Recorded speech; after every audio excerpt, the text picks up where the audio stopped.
家里的废旧电饭锅我们扔了太可惜，我们只要把这个保温片拆下来，也就是它简单的接上2根线，立马使用价值翻倍。接下来给大家分享一下它到底有什么作用。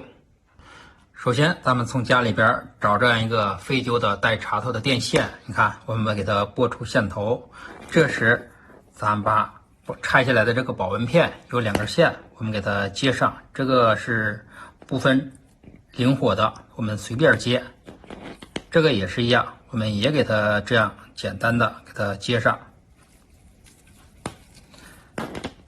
接下来我们用胶布给它包扎一下。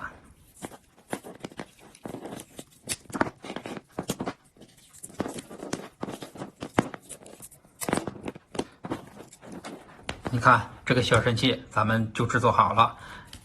接下来咱们找一个金属的东西，把这个保温片给它固定一下。好，我们给它固定在这个磁控管上，找一条螺丝，我们给它固定一下。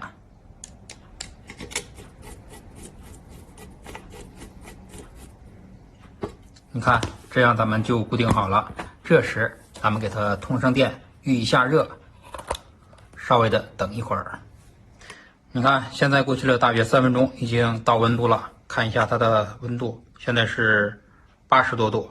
这时你比如咱们家里边 LED 的灯，这个灯珠坏掉了，我们用它就可以把这个灯珠轻松的拆下来。因为这个保温片呢它是恒温的，我们插多长时间它这个温度也是不会升得特别高。你看现在就已经化了，是不是？我们找一个镊子轻轻的把这个灯珠给它拆下来，你看是不是？这样咱们这个灯珠就拆下来了。我们装的时候也是这样，我们轻轻的给它往上一放，这样咱们这个灯珠就装上了。